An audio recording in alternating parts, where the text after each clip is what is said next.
Going back to the point of polygyny, which is the idea that one man can marry more than up to four women, and a woman can only marry one man.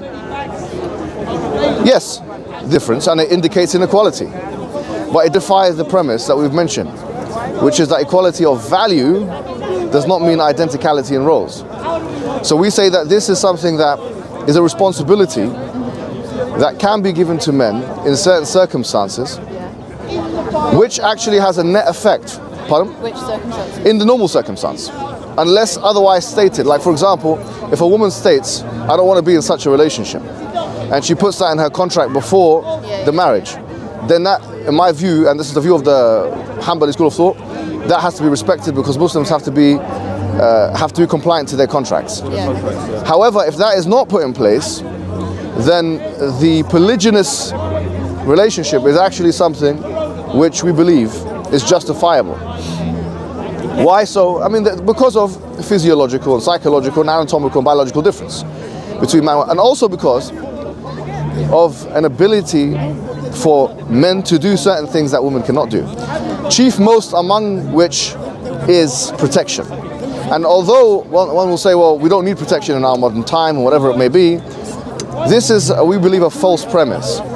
And in fact, if I were walking with a woman in the street, whoever that woman may be, unless she was Ronda Rousey or something, if I were, and even if it was her, with all due respect, you know, if I were walking with a woman in the street, and in an Islamic paradigm, if some threat came out from without, an extraneous threat, in the Islamic understanding, I would have to actually put my life on the line for that woman. So I'm a full-time security guard for her. Now, this is not, the same kind of responsibility is not commissioned to her, okay? And as such, because the ability for man to protect women is so much more pronounced than the opposite, and has been throughout civilization, then there is allowance there. So in sum, therefore, I say that, number one, equality of value does not mean identicality in roles. And we believe in a complementarian system, that the polygynous system is in line with the physiological and anatomical and biological differences. And moreover, I would say, and that's just on this point, and even sociological. Yeah. If you look at all the civilizations that have existed, you will find that out of 130, I think. This is a good point. Actually, what he's mentioning is a good point because most anthropological studies show that 85 to 95, and I know it sounds like we're making this up, but you can check this up, yeah? 85 to 95, depending on what source you consult, of human society, pre-modern age, they permitted polygyny with an N, meaning one man, many women. And you only find two societies the opposite way, where females have men. Only two. I know these societies exist, but I think it's more than two. It's not. It's two. It's the one, the Mongolian, South Tibet, that, and then another one. There's one in South America. Oh, okay, interesting. There are some matriarchal society, whatever you want to call them. Yes, they are. Yeah. So does that help on the? Yeah. Any questions on this point? Kind of. Yeah, please. Like a lot of the reasons that people have told me is like because back in the day, like when Muhammad was alive, like there was lots of wars going on, and like men would I've kind of forgotten what it is, but it's like or men will outstrip women in terms in terms of, or the women will outstrip men in terms of population numbers and all that kind of. So how is that going to like be transferred to like? Yeah, that's not the reason. That's a false reason. That's an attempt to try and make an argument about, because look, in Islam you have a ruling. It's called the hukum, okay? And then you have two things. Actually, you have two types of ruling. You have what you call ta'abbudi rulings, these are rulings with no reason. Like, why do we pray 4 units of prayer rather than 5? Why do we pray 5 times a day rather than 6? There is actually no reason given in the Sharia, right? We believe as Muslims that we are to submit to the rule of God, the wisdom of God, right? And there are other rulings which have a reason. Now, there's two types of reasoning. There's what you call the causative reasoning, which is called the illah, and then you have the hikmah, or the wisdom. So what this person has tried to tell you is a potential wisdom of why polygyny is allowed.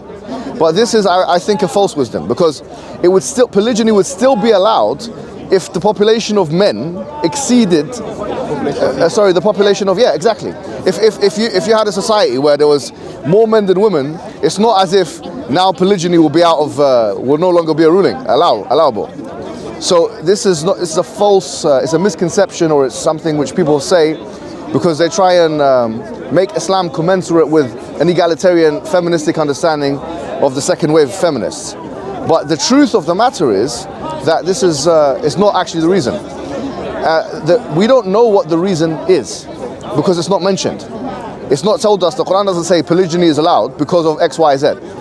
The wisdoms can be elaborated and speculated. And argued for. I mean, we could talk about them. No, like literal definition. And to be completely fair, I mean, like I'm telling you this myself, polygyny can sometimes be advantageous, and sometimes it can be totally disadvantageous. Sometimes it can be beneficial, and sometimes it can actually be harmful. And it alludes in the Quran, right? Yeah, and the Quran actually allows for that possibility by saying, If you can be caused. then if you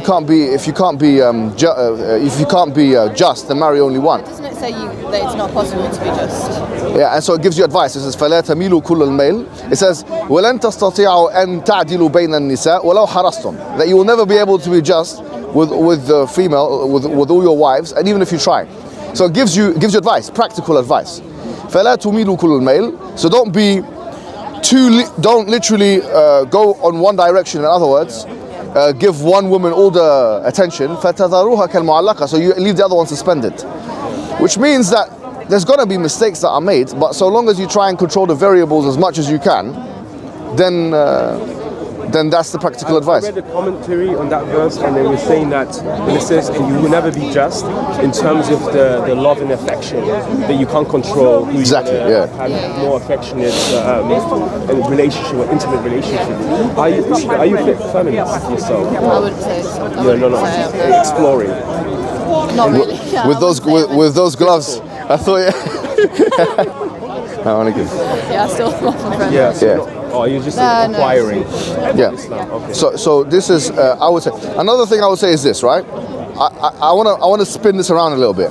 A lot of people say that polygyny is an institution which privileges the man.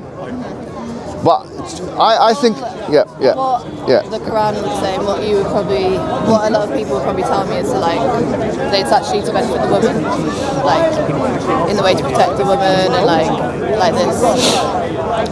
I don't know. For me, it depends on the situation, on where you're gonna live, or what situation you're in anyway. If you're in a fully Islamic society, then why would you need to be so protected, or why would you need to if you're in an Islamic society where everyone's practicing Islam in the proper way, then a woman surely doesn't need to be protected by. No, because here's a huge misconception, and this might sound to even Muslims, it might sound a bit odd.